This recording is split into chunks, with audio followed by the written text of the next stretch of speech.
Hi everybody, welcome to today's webinar. So we'll be talking about Creo NC Simulation. So just the webinar agenda. So I'll do a quick introduction about boundary systems. We'll have a quick look at the ModuleWorks company. Then we'll jump into the demonstration where we'll show the Creo NC Simulation. And then we'll have a Q&A session as well. So just a little bit about myself. So I'm a boundary systems technical specialist. My main focus area is in the manufacturing side of things. So I've been using Creo manufacturing for about 10 years. On top of that, I've designed injection tools and press tools as well.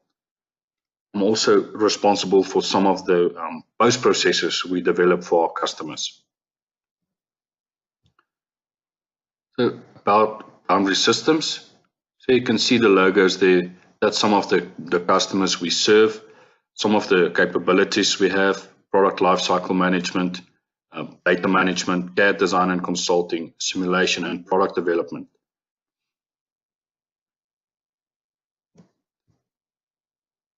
Some major accreditations we have. So I think the important ones here is the Winchell Certified Implementer. We're also a PTC Preferred Service Provider, and we can also provide you with PTC Certified Training.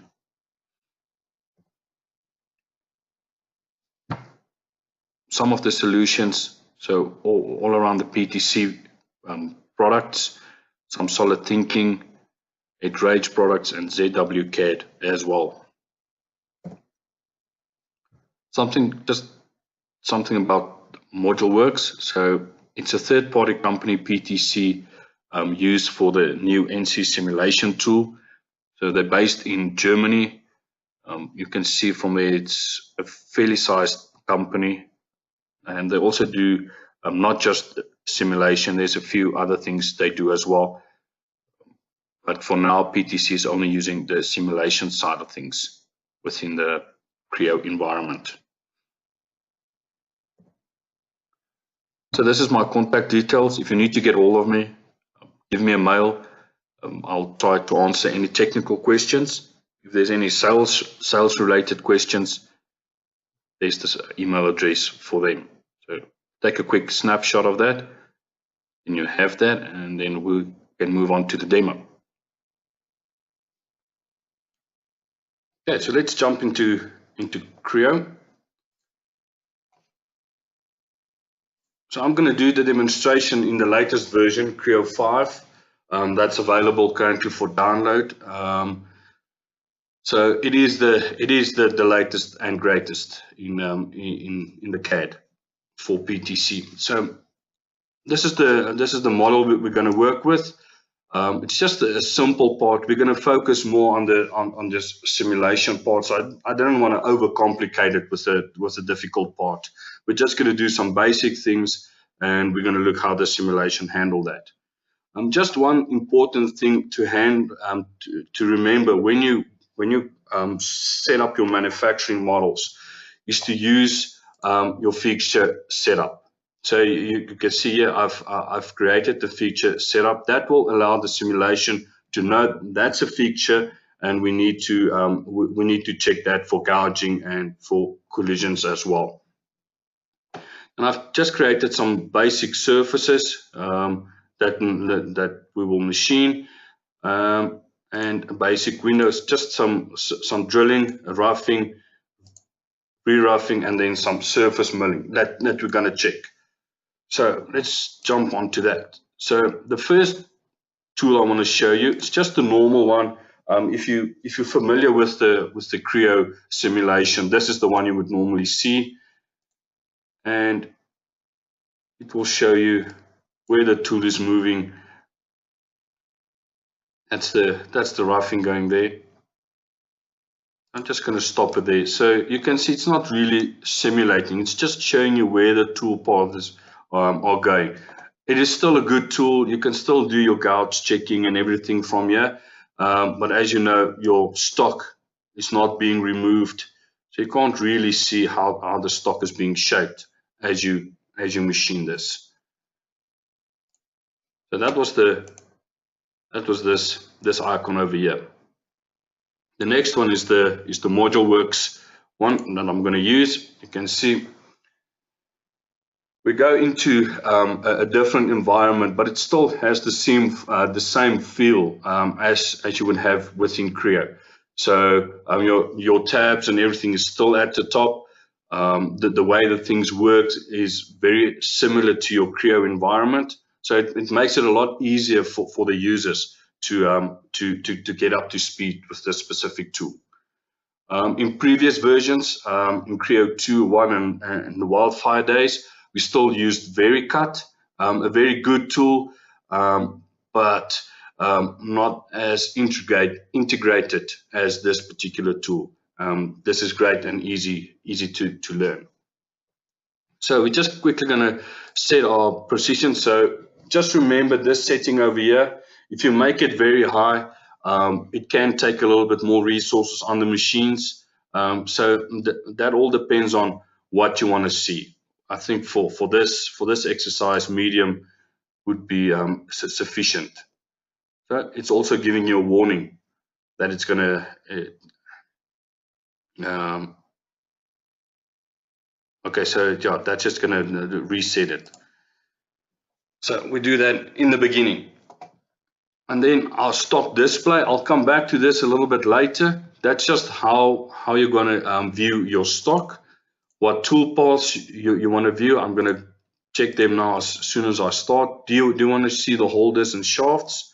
So I'm going to go back to the tool setup. I'm going to show you that. You can take some basic measurements from here. The stock elements, we only have one stock in this particular part, but if you have something like a tombstone setup, you can hide certain stock elements that you don't want to see. So you can only focus on one. So that's just making or taking the clutter on the screen away. The stock model, so you can save your in-process stock. You'll need to open it as well. You can also save it as an STL file, so then you can use it for something else, as stock in a different sequence maybe, or in another program even. And then you can transfer it to manufacturing as well. So that's just going to create a part in your model tree. So wherever you do that, it's going to add the stock in there, and you can open up that. You can use it for drawings and things like that as well. Okay. Then in the compare tab over here, this is where you're going to compare your stock model to your actual part. So it will show you where there's still material left. You can have different colors assigned to different values. So that will show you where you still need to maybe start or do another roughing sequence instead of going into a finishing sequence. And then you can also add cross sections. We're going to come back to that as well. Just another tab, just if you want to do a cross section. And then where you want to set up your settings. So this is settings that you can define, and you can save them and you can load them. So what I would normally do is I will have like 3 or 4 saved settings determined by the type of jobs I do, and then I'll just load them in as I need them. Okay, I think that's it. So let's start the simulation tool. So we're going to do that with this icon over here. And you can see that's very similar to that first window that I've showed you, the older type NC method where we'll check your toolpaths. We'll still see your CL data. So this is the data that your post processor will use to translate into your machine language, like your normal G code or Mozart language or anything like that. So you can see, if you use this a lot, you can quickly start reading it. So there's a circle, so you'll know you need to see something like a G2 or G3 in your machine code. You can see your tool changes, things like that. You can see your spindle RPMs, things like that from this code. So you don't always have to output it for it to see it. So I would normally use this just to just to double check like a depth where I know I need to machine 5 millimeters deep. I can check that on my final pass if that's actually 5 millimeters deep or not. So I can see my Z value here is 28. So I know I need to see something like in the region of 5 over there. Okay, so that's why I would normally use CL data. The sequence list. So this is just the colors assigned to your sequences. So we're going to start with the drilling. We're going to go into the roughing, re-roughing, and it's going to assign those colors to those sequences. Then in the tool list, we also have colors assigned to it. As it's machining or as the simulation gets going, it's going to use those colors. I'll show you that in a second. NC information, then the important one, the collision report and the gouge report. So this is the bits that we don't want to see any information in. Okay, so I've set it up a certain way, so we will have some collisions and we will have some gouges in here as well. Okay, so let's start the simulation. What do we actually want to see? So I wanted to stop at a certain sequence or at every sequence or tool change, and I wanted to stop at a collision and a gouge as well. So let's quickly put those on. And let's do the sequence. Okay, I'm going to set the speed a little bit lower. And first up will be the draw.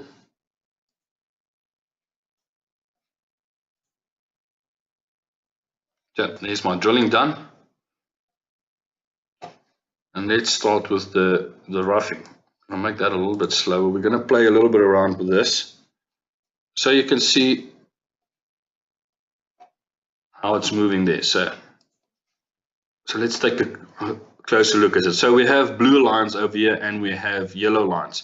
So if we go back to our settings, you'll see the toolpath rapid is yellow. So by double clicking that, we can change this. So you can customize this to your specific needs. What's easier on your eyes, what's going to work with your setup. I'm going to keep it on default for now. And then we can also see the blue is where it's starting to feed. Okay, so it's going to wrap it down a little bit and then it's going to feed down and then it's going to start cutting. Okay, so that's how the settings and the tools can help you. One other thing we can do over here, so now it's actually following the toolpath. So you can see as it's cutting, it's creating these blue and yellow lines. You can also put it on trace. So you see that's going to give you everything where this tool is going to move. So this is not a big part and there's not a lot of toolpaths in here, but it can sometimes clutter your screen and make it impossible to see anything. So what I would normally do is I will set this to trace or to follow only, sorry. And then as soon as I'm happy with the basic movements, I'll switch it off completely. And then I'll just see how the tool moves. So if we go back to this icon over here, we can set it to sequence. And you can see now wherever this tool is cutting or this sequence is yellow. So that's in this color box over here. So if I don't like yellow, I can change that to blue if I want to. That was, sorry, that was the wrong one. Sequence. Roughing. Busy with the roughing. Let's go green. There we go. Sorry, I changed the wrong one there. Okay, so now you have colors and it's linked to your sequence. So let's speed this a little bit up.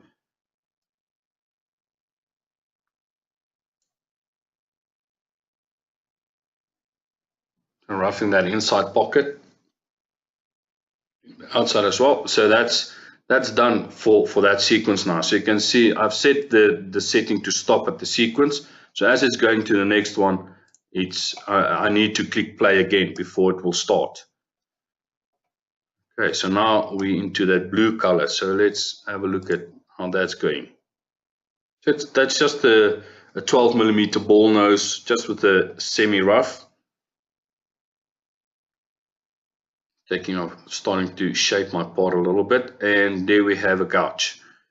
So if we go to our collision, so there we can see our tool is running into the feature over here, or it's going to. Okay, so let's say, okay, that's fine, let's carry on. And it will give you that error message as long as you go. Okay, so now you can decide what you want to do. Do you want to go back into the toolpath and save that, or change your certain settings? I'm just going to put this off for now, so we can just get a little bit further into the next sequence. So you can still see it's still highlighting. Okay, so there we're done with that particular sequence now. So we now need to go and change something on the roughing. And there was a whole lot of them. Not a good sign. Okay, so let's go into the next one. Or maybe before we go into the surface milling, let's save this and we don't have to come back. So we can say save in process stock. You can give it a name. So I can just say wait, I'm in the wrong folder here. Let's call it that. After reroute 3 bin, just put something that is in the webinar.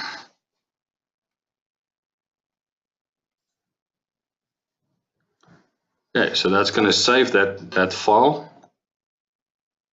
And then what I also want to do is I want to transfer this to my manufacturing model.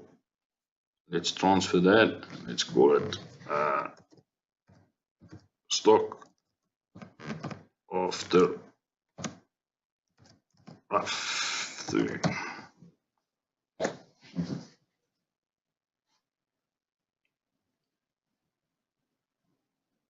Okay, I just need to change something quickly there.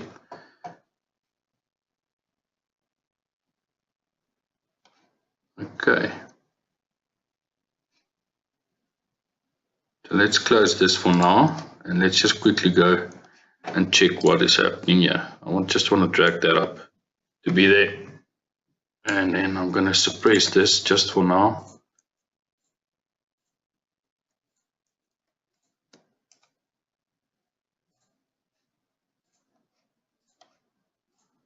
Okay, and let's turn this stock off, or just hide it. Let's hide our part as well. Let's view this.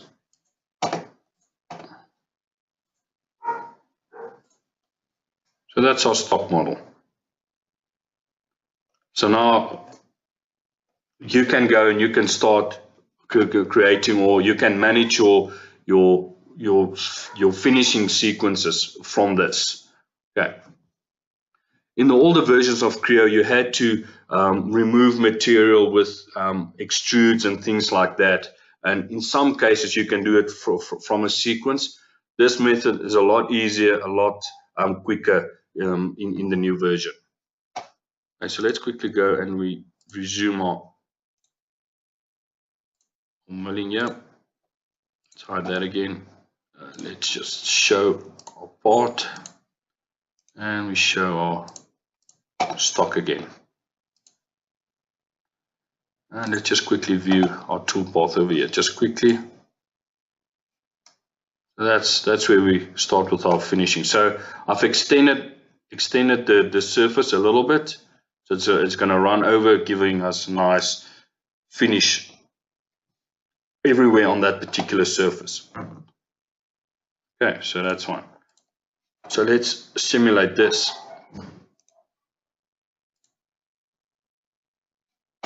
So now I don't have to run this from the beginning again. I can say load in process stock. That's the web one I've done. And there we go. And this is now how you can work through your part. So saving different stocks at certain periods in your sequences, and you don't have to simulate that each time. You can just recall them and then start the simulation.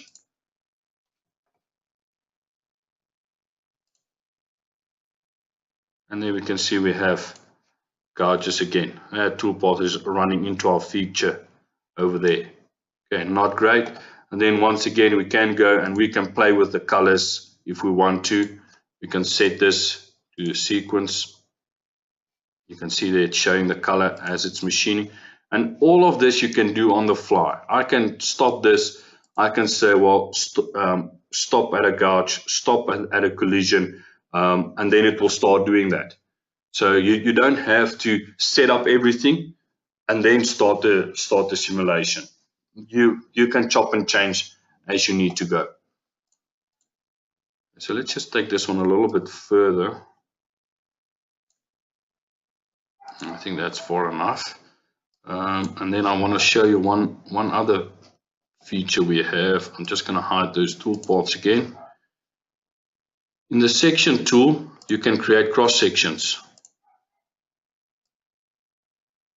So that's just now in the Y direction, so that's top from bottom. That's not really going to help us. Let's do it in this direction.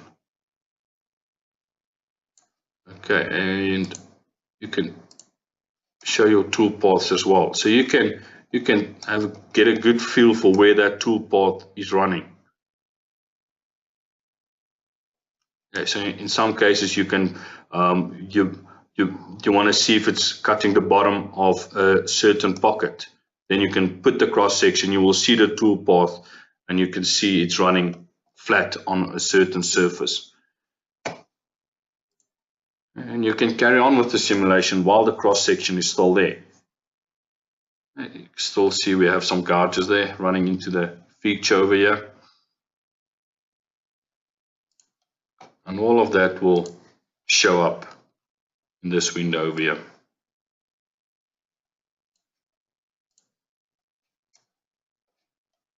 Okay, so let's just finish this one.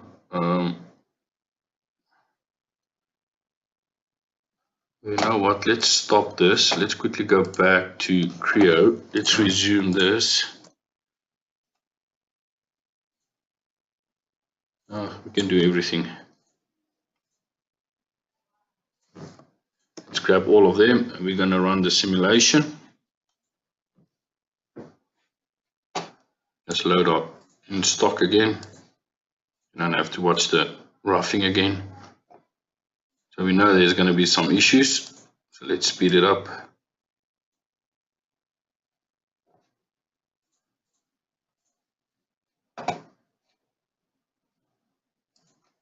Just need to stop at a sequence.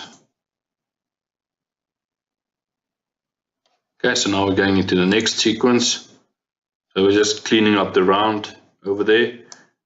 So the next one, I've added a little bit of a swath milling. So it's just it's on a 5-axis machine. The reason why I added that is I want to show you the tool axis that you can see. So it's supposed to show us a gray line where the axis is. And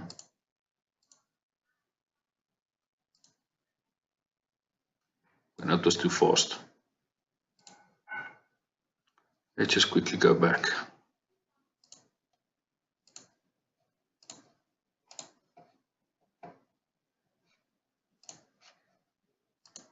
Show tool axis.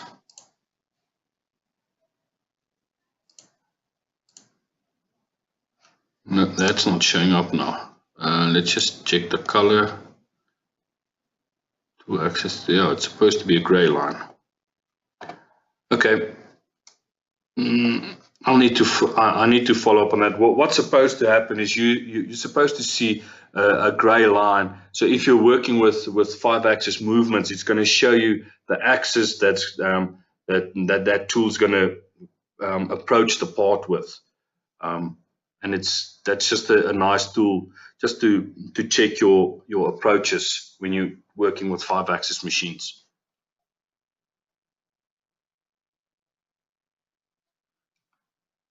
Okay, so I think we've covered most of the things. I've done the tool list. That's just the 2 tools. Oh, there was something about the tools I wanted to show as well. So you can see the tool here is not really a good example of a tool that you will use in real life. The reason why I didn't add that is because it can take a little bit of resources on the machines. So let's just see. So you can use these tools as well. So let's assign it to 1. So you can see just the amount of resources it is taking up on the tool. So let's take our roughing. We get a definition that, and we just change it to the 12 end mil.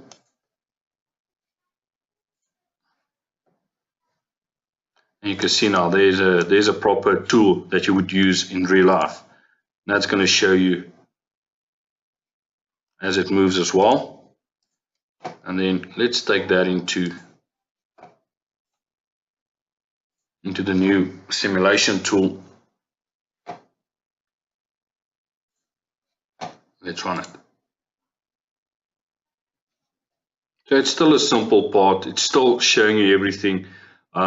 Just be aware that in larger type assemblies, little things like this can make it a little bit slower. So it all depends on what you need to do. If you're doing 5-axis machining, then you would want the collet and the holder and everything to be there to check your approaches and things like that.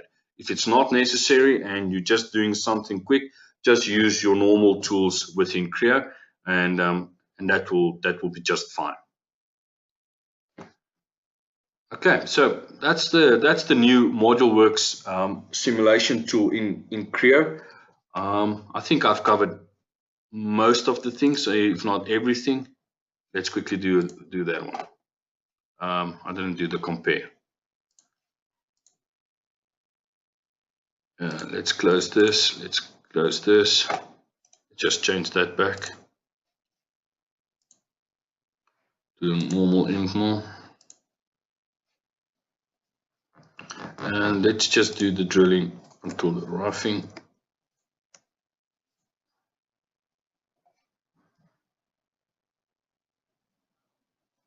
And I'm just going to run that quickly through.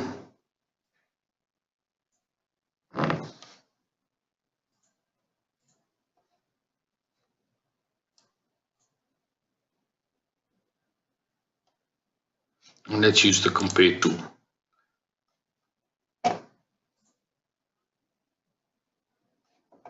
So that's going to show me we have got more than a millimeter or 0.5 material left, and the green is within a certain tolerance. Okay, so you can set these tolerances, and the colors and everything will update. Okay, so that's really, and then from here you can do cross sections as well. I keep on using the wrong one. So just to make it easier to view. You can still see there's a lot of material over there in the corners as well. That's where you normally pick that up. Okay, so be wary of this green area. Check the tolerance here, minus 0.25. So this is millimeters, but just set your tolerances. Normally I would have that on 0. Okay, I think that's everything that I wanted to show within the tool. You can use the questions tab. If you have any questions, let me know, or just drop me a mail, and I'll get back to you as soon as I can. So I'll give you a few minutes to type out those questions, and I'll try to answer them if I can. Thank you.